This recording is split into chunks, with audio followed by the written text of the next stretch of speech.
Bueno, muy bien, continuamos. La agenda tiene una diversidad mucho más importante que aquella que solo se puede apreciar mirando el ombligo de nuestra pequeña aldea urbanamente extendida.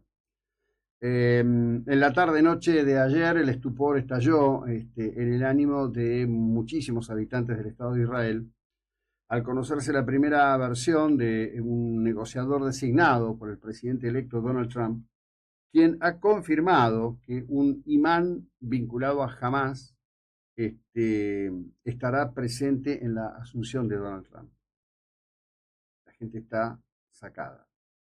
Sacada porque después del pogromo del 7 de octubre han entregado la vida de sus jóvenes. De hecho, en las últimas horas se habilitó a dar la información de la muerte de otros 4 en un escenario de combate dentro de la franja de Gaza, lo cual demuestra que nada ha terminado allí aún, y en donde las versiones al respecto de cómo sería el acuerdo para la liberación de los rehenes por momentos alcanzan cotas verdaderamente increíbles y esencialmente inaceptables. Se hablaba de la liberación de 3.000 detenidos palestinos, integrantes de Hamas.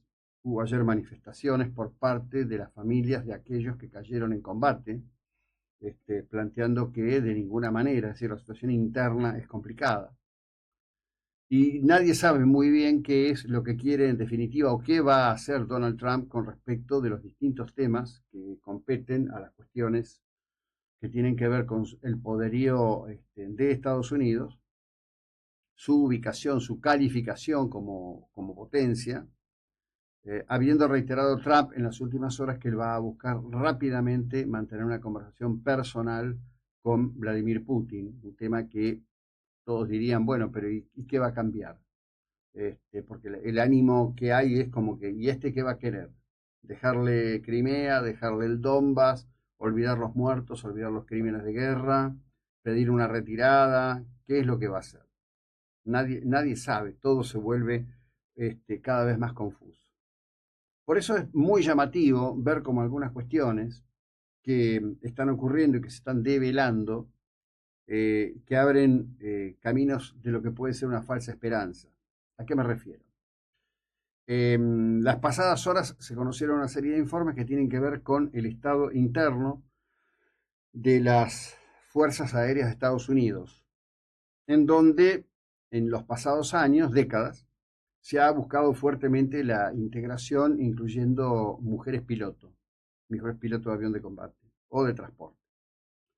Lo que surge ahora es que los mandos internos han venido teniendo actitudes o acciones de mucha laxitud en la formación, tratando de cumplir con la agenda. Es decir, la agenda dice que tiene que haber más mujeres, que tiene que haber más diversidad, y en ese escenario de que tiene que haber más mujeres y más diversidad, si es mujer y no tiene los mismos parámetros que rinde un hombre, bueno, se puede tolerar un poco, ¿no? Lo cual termina causando muertes, lo cual termina causando situaciones muy delicadas.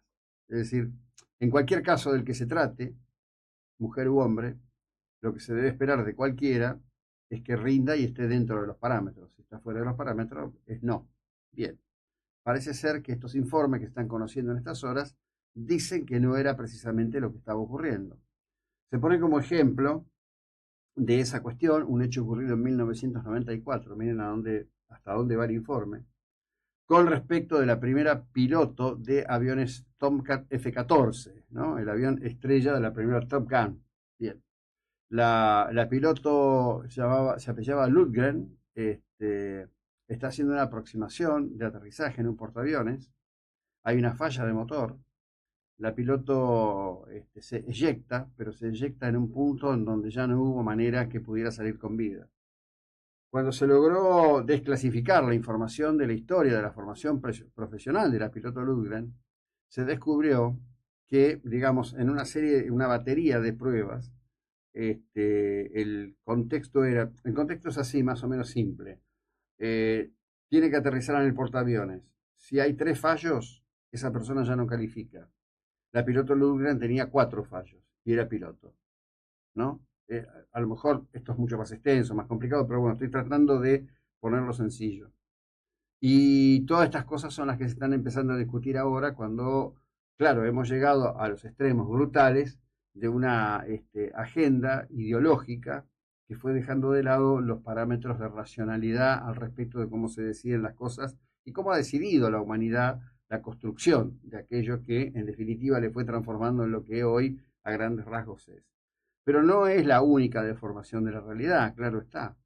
Cuando Donald Trump dice, yo soy presidente, las guerras se terminan de inmediato, bueno, parece ser que está ocurriendo algo que no estaba previsto. A nadie le está gustando, ni en Ucrania, ni en Israel, los postulados. Nadie entiende la postura agresiva de Donald Trump con respecto de la cuestión de Groenlandia y la cuestión del Canal de Panamá. No lo está entendiendo nadie. Por supuesto, cuando alguien llega al poder y llega con el volumen de votos que llega Trump, como llegó Milei aquí, siempre hay exégetas dispuestos a ver o a explicarnos la genialidad del líder. Normalmente la historia ha demostrado que la genialidad de los líderes termina en algún tipo de catástrofe, que no la pagan los líderes, tampoco en líneas generales, la pagan las sociedades. De cualquier modo, estamos empezando a transitar 2025, empiezan a darse algunos pronósticos con respecto del tema económico. Hoy en la larga entrevista a Orlando Ferreres ve para el presente año una inflación muy por debajo del 21%, dice él. Hay otros más audaces que hablan del 19% para todo el año. Ayer un empresario realmente con mucha experiencia me decía, bueno, mirá, la verdad que, qué sé yo, al fin hay un escenario donde se puede prever, ¿no? Es decir, podés decir, bueno, ¿cuál es mi hipótesis? Bueno, mi hipótesis de valor para el presente año es que va a haber un máximo de 21%. Bueno, puedo ir regulando cómo voy ajustando mis números, puedo ir regulando una cantidad de cuestiones. ¿Es un cambio importante? Sí, es un cambio importante. Empieza otros debates, por supuesto que sí, son los que planteaba Hernán Lacunza en una entrevista que le hizo Clarín, que motivó que Patricia Bullrich lo cusqueara a Hernán Lacunza por tweet, que Hernán Lacunza le contestara por el mismo medio, una cosa así, sin mayor valor. Una Patricia Bullrich que en verdad creo que hace muy bien su tarea en el área de seguridad, pero me parece que debería mostrar un poquito más de pudor político. Estuvo en el programa de este señor, al que le dicen el Gordo Dan, o que él se dice el Gordo Dan, y a partir de allí todos le dicen el Gordo Dan, y estuvo contando o revelando cuestiones que eran de la intimidad de la discusión dentro de Juntos por el Cambio. Como que no es de buen gusto, no es de buen gusto. Pero bueno, vamos a cerrar este bloque justamente con algo que nos quedó pendiente de ayer, que es una exposición de Cayetana Álvarez de Toledo sobre qué ha pasado con la educación, no en Argentina, en Occidente a nivel global, y en este caso refiere ella en España a nivel particular. Presten mucha atención. Menos exámenes, más fáciles y asignaturas, digamos, blanditas, soft, light, woke.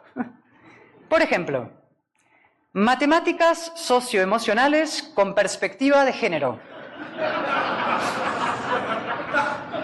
Sí, se ríen, pero luego hay que ir a estudiar esto, ¿no? 2 más 2 son 4.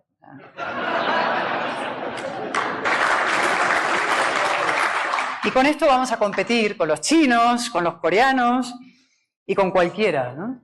Flotamos en la era de la mediocridad. No es que el mérito se desprecie, es que se combate con la hazaña del cruzado.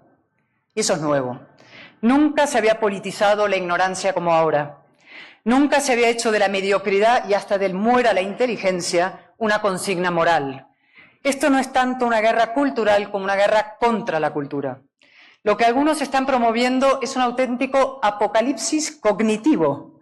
Creen que cuanto más ignorante sea la gente, más les va a votar a ellos. Y probablemente tengan razón, claro, pero ¿a qué precio?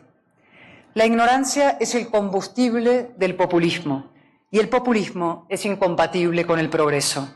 Nada sirve más a un joven que el estudio, el esfuerzo, el conocimiento y los libros. Y nada paraliza más que el victimismo y la ficción de los derechos infinitos. El populismo es pan para hoy y hambre para mañana. A los jóvenes hay que dirigirse como adultos, es decir, respetando su inteligencia, diciéndoles la verdad. Y la primera verdad, la más difícil pero conmovedora de las verdades, es que su destino está en sus manos, no en las de ningún político, ni de derechas ni de izquierdas, tampoco en las del Estado, en las suyas. Solo hay una cosa más perjudicial para el pleno desarrollo de un joven que el papá Estado. El Estado mami. O peor todavía, el Estado mimo. El Estado de los mimos y cuidados integrales que prometen los populistas como si el dinero público cayera del cielo. Spoiler, no cae. El Estado no es un manantial de recursos infinitos ni debe serlo. No se acaba con la desigualdad igualando a todos por lo bajo y no se lucha contra la pobreza destruyendo la riqueza. Al revés, exactamente al revés.